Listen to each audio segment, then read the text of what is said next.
Jehovah chapter 49 verse 20 it states, Jehovah said, suffer them to build this, for the time of building is midway between the ends of the earth. Yeah, now is the extreme of the earth's corporeal growth. So let it stand as a monument of the greatest corporeal aspiration of man. For from this time forth man shall seek not to build himself everlasting on earth, but in heaven. And these things shall be testimony that in the corporeal age the earth man was of like aspiration, and in the spiritual age of man in an opposite condition of corporeal surroundings. For by the earth I provide what was, and by man prove what the earth was and is at certain periods of time. So in this verse, there's 3 points I want to state. The first point is that the time of the building of the pyramid was midway between the ends of the earth. So now, using the timetables of prophecy, the Eoptian Age is divided into two halves of 72,000 years. So if the pyramids mark the middle of the Eoptian Age, this proves that it has completed the first half of the Eoptian Age, which is 72,000 years from the creation of man to that particular peak of the pyramids. And the second point is stated that the pyramids was a monument of the greatest corporeal aspiration of man. So this means that the peak of the stone building era was the time of Khufu, who reigned for 9 years from 2581 to 2572 BC. And you got Khafra, who reigned for 26 years from 2572 to 2546 BC. And then you got Menekera, who reigned for 28 years from 2539 to 2511 BC. And these three pharaohs were responsible for the greatest building structures ever made on the earth. And the third point I wanted to state is that the first half of the Eoptian Age was the physical age of man. And the second half of the Eoptian Age is going to be to build up the spiritual age of man. So now the peak of the physical age was marked by the pyramids. So in the spiritual age of man, it'll be built up in like manner, but in a spiritual way. So this gives us the two half ages within the Eoptian Age. The first half is to build up the physical talents of humans, and the second half is to build up the spiritual talents of humans. Now I'm going to prove the middle of the Eoptian Age with the arc cycles. Like I said before, a half age, which is 72,000 years, is 24 arc cycles of 3,000 years. Now I'm going to use 4 points in history to prove the timeline of these arc cycles. First, the time of Adam. Second, the time of the flood in the Ark of Noah. Third, the pyramids. And fourth, the birth of the spiritual age, known as the Cosmon era, or the age of Aquarius, the water bearer. So, from the time of Adam to the flood in the Ark of Noah is 16 arc cycles of 3,000 years, which is 48,000 years. And from the flood in the Ark of Noah to the pyramids is 6 arc cycles of 3,000 years, which is 18,000 years. And from the pyramids to the birth of the Cosmon era, or the spiritual age on earth, which took place in the year 1848 present time, is 2 arc cycles of 3,000 years, which is 6,000 years. And this gives you a total of 72,000 years and a total of 24 arc cycles.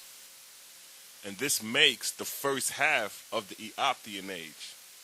So the time of Adam was the first arc cycle, the time of the flood in the Ark of Noah was the 17th arc cycle, and the time of the pyramids was the 23rd arc cycle, and the birth of the Cosmon era, or the age of Aquarius, or the age of reasoning, is the 25th arc cycle. And these arc cycles are the timeline to history. So now we're going to move into the ending of the Eoptian Age. Now, the ending of the Eoptian Age is within the second age. being that we have completed the first half of the Eoptian Age, which is 72,000 years, and which is 3 Gadol degrees of planetary decline in temperature of warmth and heat, from the 100th Gadol degree to the 97th Gadol degree. And we are 161 years in the second half of the Eoptian Age, which started in the year 1848 present time, known as the birth of the Cosmon era, or the Age of Aquarius, which is the beginning of the 4th Gadol period of a 96th Gadol degree of planetary temperature of warmth and heat, and 2 Gadol degrees below this, which is 94 Gadol degrees, and man will cease to propagate and become extinct as to the earth, as is stated in the book of Cosmogony and Prophecy, chapter 5, verse 19. To find the Simuan age, especially of man, place his temperature at 98 for good health, and 102 at inflammation or death. 4 below normal will therefore be the period of man's inhabitation on the earth. After the Vortexian radiation reached this period, man will cease to propagate and so become extinct as to the earth. So here it states that 4 below normal, and normal is a temperature of 98, and 4 below this is a temperature of 94, where it states that humans will cease to propagate and become extinct as to the earth. And the Vortexian radiation is the amount of heat and warmth and moisture the vortex of the earth produces. So as the vortex of the earth slows down, the temperature declines in warmth and heat, and this coincides with the Gadol periods of 24,000 years mentioned earlier. Now, in God's Book of Ben, plate 41, called Shemel, it states, "The prophet of Jehovah said, a time shall come when the earth shall travel in the roadway of the firmament, and so great a light shall be therein, that the vortex of the earth shall burst, even as a whirlwind bursts. And lo and behold, the whole earth shall be scattered and gone, as if nothing had been. But the time cometh, my Etherian host shall have redeemed man from sin, nor shall the inhabitants of the earth marry, for the time of begetting will be at an end. Even as certain species of animals have failed to propagate and have become extinct, so shall it be with man. The earth shall have fulfilled its labor, and its service will be no more under the sun.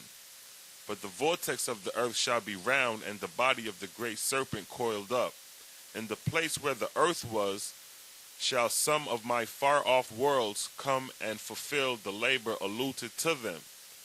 And the atmospherians, who have not been redeemed from darkness in that day, shall alighten on the new world and also fulfill their labor." So in this scripture is 3 points that shows and proves the 4 ages of a planet. The first point, where it states, "A time shall come when the earth shall travel in the roadway of the firmament, and so great a light shall be there, that the vortex of the earth shall burst, even as a whirlwind bursts, and lo and behold, the whole earth shall be scattered and gone, as if nothing had been." So this verse is describing the 4th age, which is the time of destruction and rest, and when the earth is dissolved back to its essence, to be reformed in a new garden.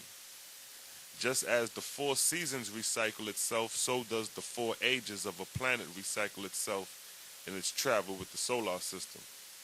The second point, where it states, "Nor shall the inhabitants of the earth marry, for the time of begetting will be at an end." Even as certain species of animals have failed to propagate and have become extinct, so shall it be with man. This verse describes the ending of the 2nd age, the Eoptian Age, when humans will cease to beget offspring, and the beginning of the 3rd age, which is the age of barrenness, when nothing can generate and grow on the planet. And the third point, where it states, "And the atmospherians who have not been redeemed from darkness in that day shall alighten on the new world and also fulfill their labor." This verse describes the second age